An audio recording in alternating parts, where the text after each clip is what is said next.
মায়ের হাতে ছিটা রুটি আর তার সাথে দেশি মুরগির মাংসের ঝোল।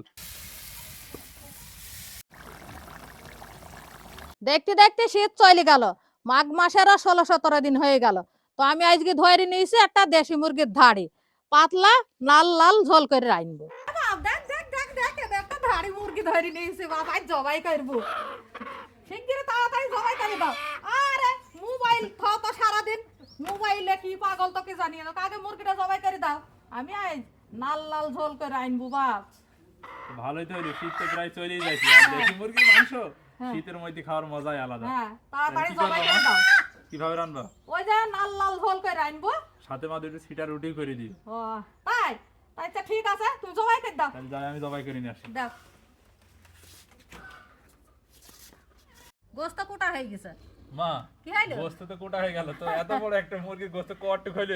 পাগল, দেশি মুরগির গোস্ত অল্পই হয়, তাও এক পিস যদি খাও তাও স্বাদ আলাদা দেশি মুরগির। হ্যাঁ, দেশি মুরগির মাংসের স্বাদই আলাদা। কেমন লাল টুকটুক করছে দেখছেন মাংসগুলো? এই যে দেশি মুরগির মাংস চিনার এই একটা উপায়, লাল টুকটুকি হয়।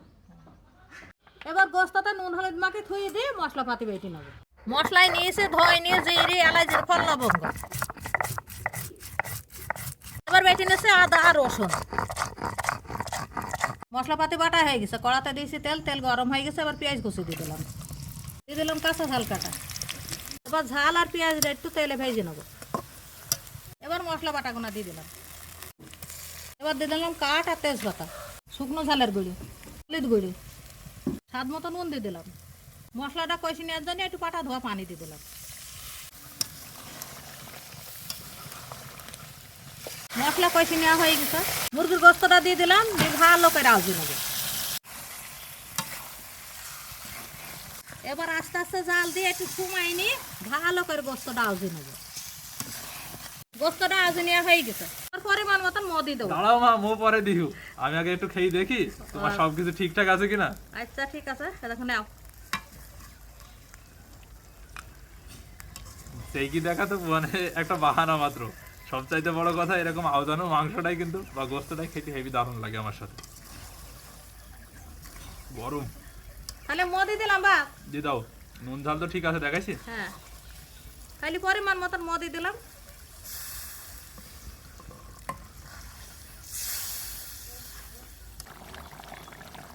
এবার গোস্তটা দেখে একটু জোরেও গেছে।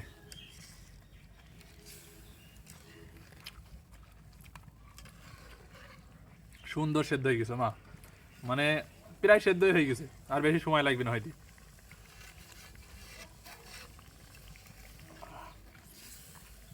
কি গরম! একটু সময় নিয়ে কষলাম, কষতে কষতে গোস্ত হয়ে গেছে। কষ্টি কষ্টি মানে সেদ্ধ হয়ে গেছে অনেকটা। হ্যাঁ, সুন্দর স্বাদ লাগে।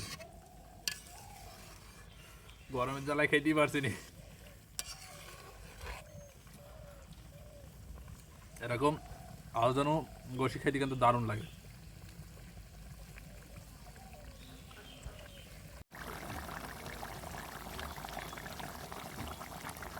গোস্ত আন্দা হয়ে গেছে, একটু ঝোল সিদ্ধই নামি নেবো, কারণ ছিটা উঠি দিয়ে ভেজে খাবো তো। নামি নেওয়ার আগে একটু ভাজা মশলা গুঁড়ো ছিটি দিলাম। আন্দা হয়ে গেছে, আবার নামিয়ে নিচ্ছি। মুরগির গোশ রান্না হয়ে গেছে, এবার ছিটা রুটি বানিয়ে নিচ্ছে।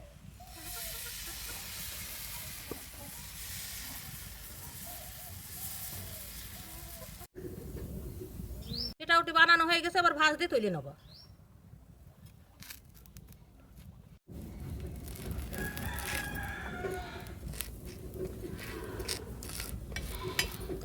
ছিটা রুটি বানানো হয়ে গেছে, এইভাবে করে সবগুলো বানিয়ে নেবো। নাও বাপ, ছিটা রুটি বানানো হয়ে গেছে, খেয়ে নাও। দাও মা। নাও। এই যে রান্না হয়ে গেছে, মায়ের হাতে দেশি মুরগির লাল লাল করে রান্না করা গোশের ঝোল, আর সেই সাথে এই যে কত সুন্দর সিটা রুটি। এবার খেয়ে দেখা যাক। এবার একটা সিটা রুটি নিলাম, এবার মাংসের ঝোলে ভালো করে চুবি নিলাম, এইবার মুখে দেব। বিসমিল্লাহ।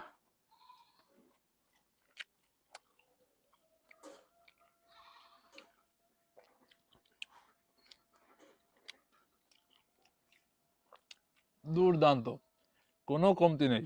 এবার একটা মুরগির রান খেয়ে দেখি।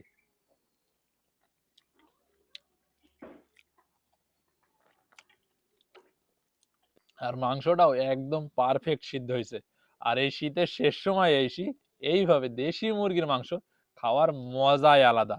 আর সাথে তো সিটা রুটি আছে, সব মিলি পুরাই অসাধারণ। আর ভিডিওটা তো এই পর্যন্ত যারা দেখেছেন তাদেরকে জানাচ্ছি অসংখ্য ধন্যবাদ। সবাই সুস্থ থাকবেন, ভালো থাকবেন, দেখা হচ্ছে নতুন কোনো ভিডিওতে। সবাইকে জানাই আল্লাহ হাফেজ।